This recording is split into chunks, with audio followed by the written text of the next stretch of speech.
6 juta dapat mobil baru, Mio Umbel sama Satriamu yang setir lipat itu bisa kamu jual buat ditukerin ini. Selamat siang, saya Bagus dan hari ini saya akan bahas unit yang bisa mematahkan stigma masyarakat kalau beli mobil itu mahal.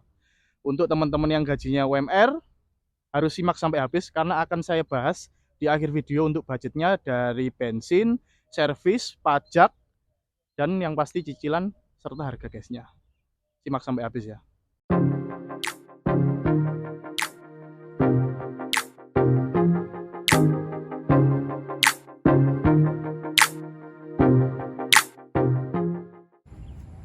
Jadi ini dia Toyota Agya tipe G manual 1200 cc tahun 2019. Jadi sejak peluncurannya pertama tahun 2013 masih jadi favorit masyarakat Indonesia sampai sekarang. Jadi alternatif untuk mereka yang punya motor daripada naik motor kehujanan, mesti mereka rata-rata alternatifnya beli LCGC. Jadi ya Agya ini.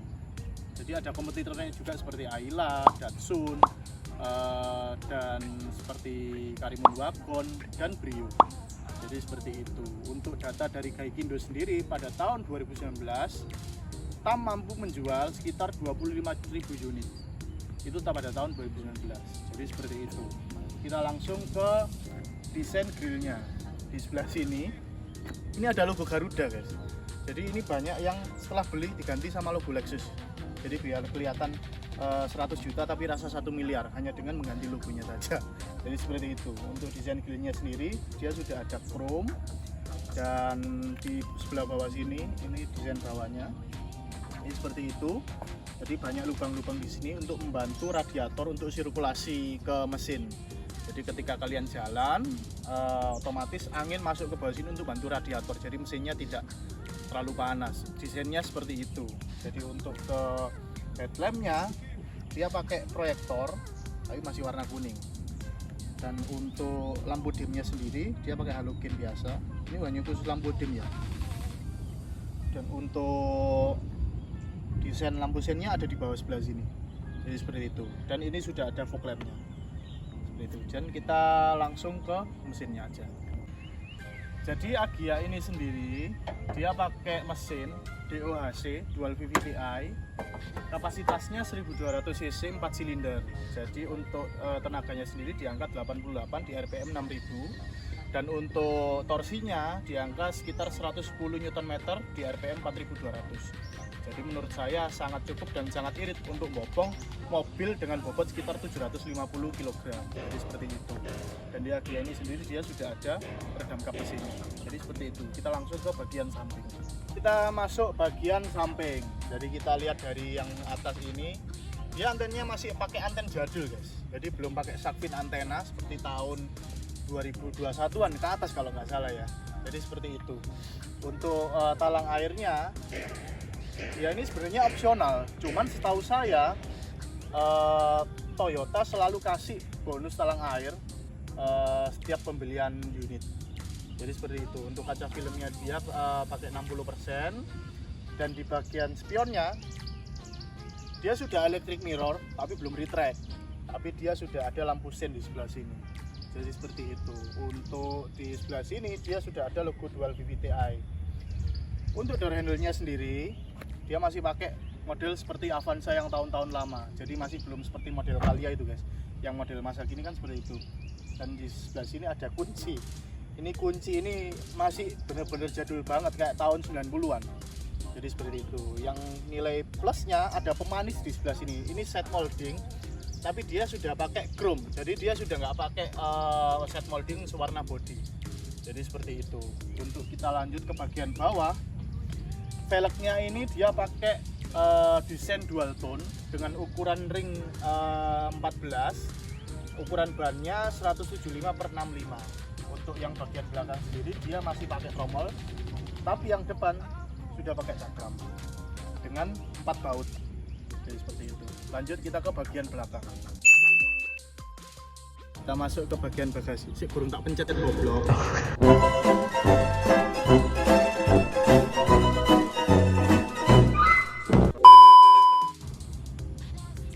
Kita sekarang masuk bagian belakang. Jadi di atas ini dia sudah ada spoiler, dia sudah pakai spoiler dan sudah ada head mount stop lampnya di sebelah sini. Jadi seperti itu. Kaca filmnya dia masih tetap sama seperti bagian yang samping 60%. Sudah ada wiper belakang dan di sini logo Toyotanya, dan ini masih pakai kunci biasa.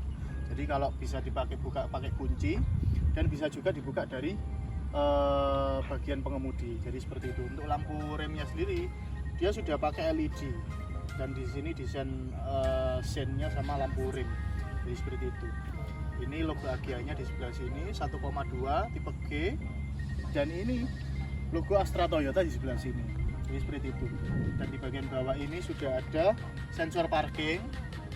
Nah, jadi ini bisa dibilang sangat penting sekali kalau kalian parkir tapi nggak ada tukang parkirnya, atau bisa jadi ada tukang parkirnya nggak ada pas kita datang tapi pulang tiba-tiba nongol. Itu sering terjadi di kota-kota besar ya. Jadi seperti itu. Dan untuk di bagian desain bawahnya sendiri ini seperti ini, dan sudah ada reflektor.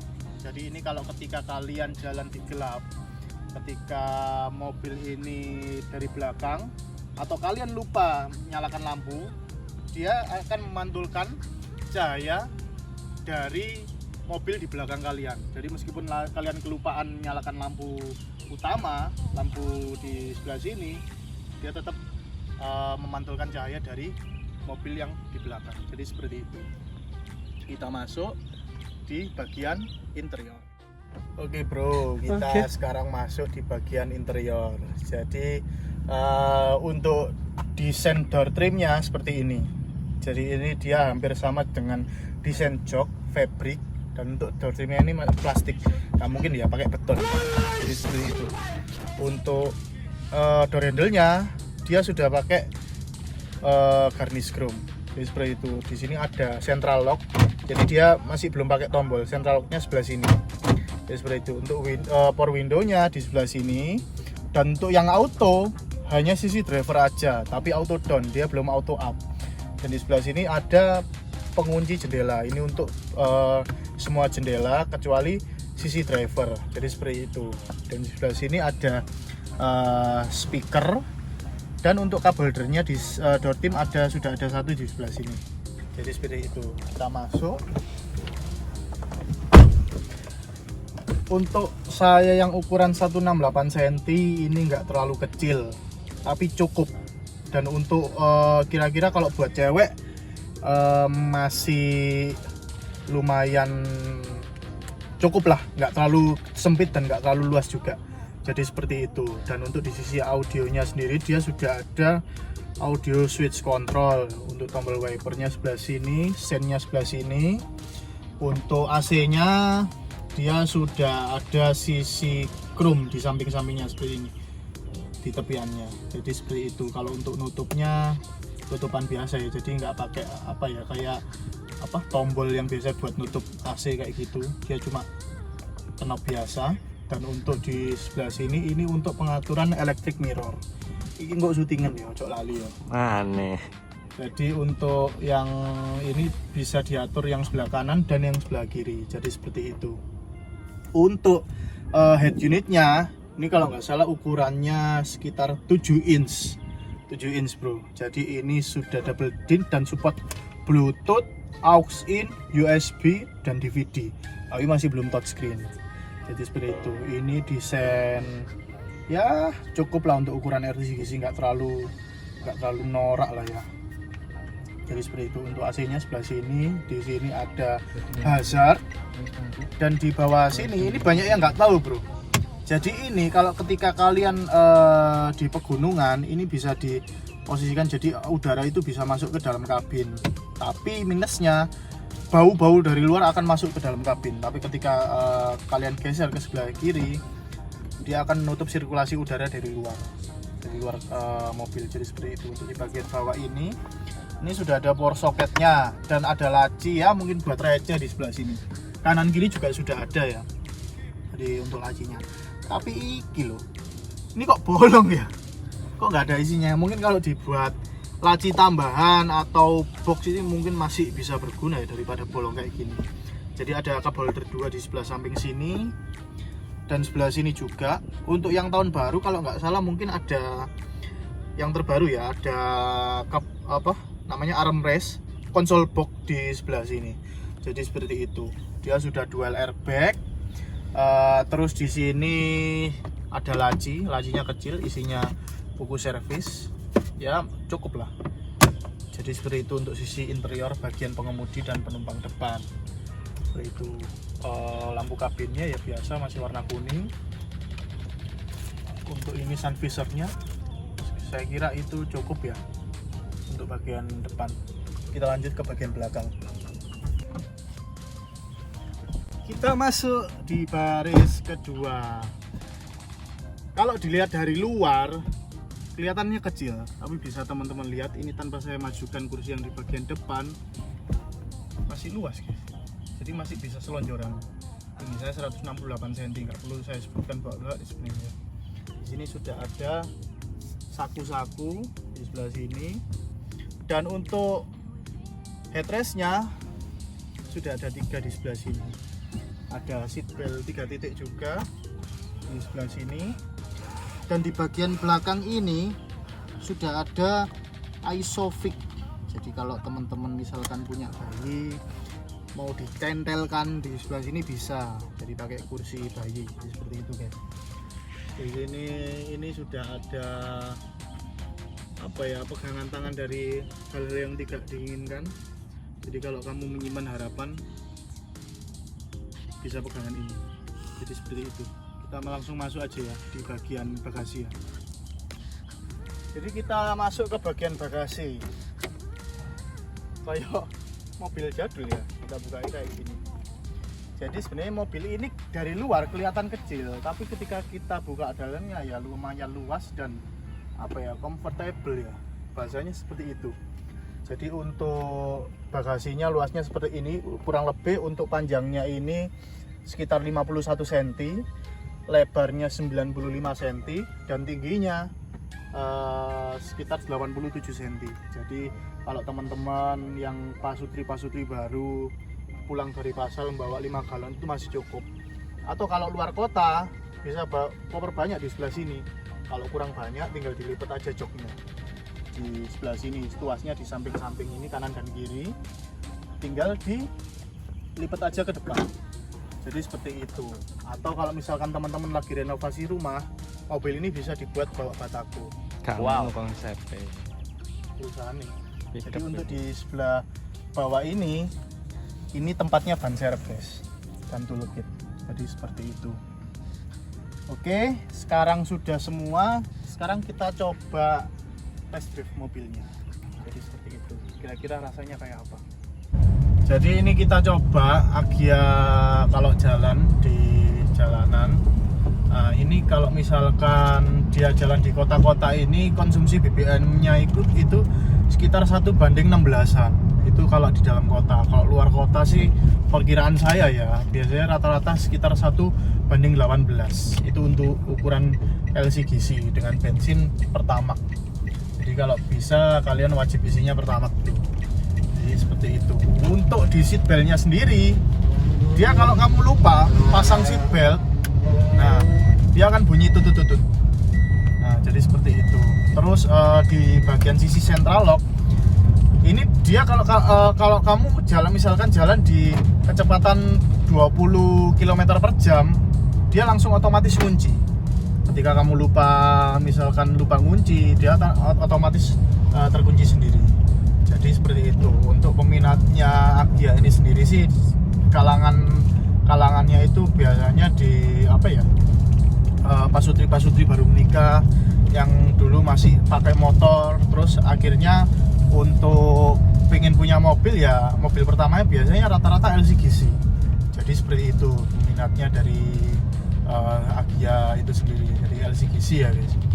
Jadi untuk yang lain biasanya ya kayak mahasiswa kayak gitu. Tapi kalau untuk orang tua biasanya juga ada yang suka sih kalau orang tua. Biasanya kalau misalkan males bawa mobil gede ya bawanya mobil kecil. Nah, LCGC ya, seperti Agya. Jadi kurang lebihnya seperti itu. Untuk penjelasan yang lain soal budget nanti kita bahas di dealer. Oh iya, untuk Agya ini di sini ada Eco Mode. Jadi kalau misalkan kalian berkendara ketika keluar eco mode, jadi berarti kalian itu gasnya itu masih stabil, jadi nggak terlalu boros. Tapi ketika kalian genjot, gasnya agak dalam, dia akan mati. Jadi menunjukkan kalau konsumsi bahan bakarnya dia akan lebih boros. Jadi seperti itu. Oke, kita nanti balik ke dealer, kita jelasin masalah budgetnya. Oke, dari semua fitur Agia sudah saya jelaskan keseluruhan. Menurut teman-teman recommended apa enggak?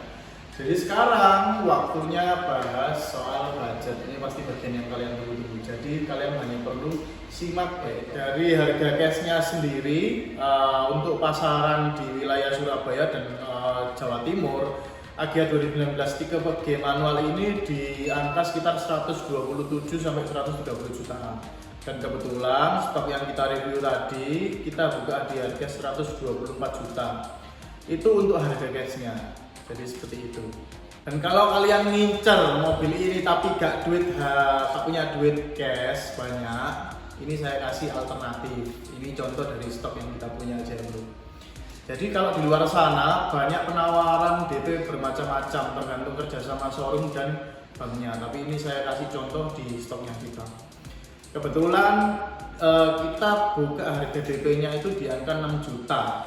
6 juta dapat mobil baru New Bear sama Satriamu yang setir lipat itu bisa kamu jual buat ditukerin ini. Jadi seperti itu. Dan untuk angsurannya sendiri di angka 3.035.000 itu dalam jangka waktu 5 tahun bro. Kalau misalkan teman-teman mau simulasikan di hariannya, kurang lebih teman-teman harus menyisihkan sekitar 100.000, nabung 100.000 per hari. Jadi kurang lebih seperti itu. Dan kalau menurut teman-teman masih terlalu mahal angsurannya atau bank masih belum cukup bang angsurannya, teman-teman perlu nabung DP-nya untuk lebih besar. Jadi nanti otomatis angsurannya dia akan mengecil. Jadi angsurannya nanti akan turun. Dan bahkan banyak orang yang nggak tahu antara kalau misalkan teman-teman beli dengan DP kecil atau DP biasanya rata-rata 10% dan dengan DP di atas 25% itu bunganya berbeda. Jadi nanti kalau teman-teman hitung kalkulasi total antara DP minim dan total bunga dan asuransi dan lain-lain, selisihnya pasti akan lebih mahal dari harga cashnya. Dan tapi kalau misalkan teman-teman DP-nya lebih besar, bunganya kan otomatis lebih ringan. Dan jatuhnya selisih antara total harga kredit dan total harga cash itu nggak terlalu jauh selisihnya. Jadi kurang lebih seperti itu. Atau contoh, kalau kalau teman-teman, bang maksudnya kalau 2 jutaan aja bisa nggak? Itu bisa. Jadi teman-teman butuh tambah DP-nya aja, kurang lebih kalau angsurannya 2 juta itu DP-nya sekitar 55 jutaan. Jadi kurang lebih segitu. Dan untuk pajaknya Gia ini sendiri di kisaran angka sekitar 2.060.000-an. Itu pajak murni tahunan guys. Itu belum kalau misalkan kamu ada progresif, itu pasti ada tambahan biaya lagi. Jadi di luar dari cicilan, kamu harus perhatikan pajaknya juga. Kira-kira masih cukup nggak income kamu untuk cover semua biaya itu. Dan untuk servisnya sendiri, sekali ganti oli, kira-kira kalau sekali ganti oli itu di amannya itu sekitar 5.000 sampai 7.000 km. Dan itu untuk olinya sendiri, dia kalau misalkan contoh pakai Tempo, olinya Toyota sendiri, harganya sekitar 90.000 dikali 4 liter. Jadi kurang lebih sekitar 360.000-an. Itu untuk olinya. Dan untuk servisnya, servis itu rata-rata tergantung pemakaian ya bro. Kalau rata-rata sih amannya sih sekitar 15 sampai 20.000-an kilo kurang lebih ya. Itu saya rasa masih terlambat ya. Antara 10.000 sampai 15.000-an lah. Itu sekali servis biayanya itu untuk jasa servisnya aja sekitar 400.000. 400.000 itu menurut saya untuk tune up dan cek-cek dan segala macam menurut saya sangat murah sekali. Dan bisa dibilang hampir mirip seperti sepeda motor ya, karena sepeda motor sekarang kalau sekali servis kan sekitar 150.000-an. Untuk ke 400.000 saya rasa perbedaannya nggak cukup jauh. Jadi ini emang alternatif dari motor ke mobil pertama. Itu kurang lebihnya seperti itu bro. Dan itu biaya servis aja, di luar kalau mobil kamu ada penggantian spare part. Jadi kurang lebihnya seperti itu. Kira-kira menurut kalian murah atau mahal? Jadi silakan tulis komentar di bawah. Kira-kira unit apa lagi yang perlu budgetnya saya review dari sisi fitur-fitur sampai ke budget. Dan teman-teman mau ngincar mobil apa lagi? Silakan tulis aja di komentar di bawah. Kalau ada mobilnya, insya Allah tak review guys. Jadi kalian tim cash atau tim kredit?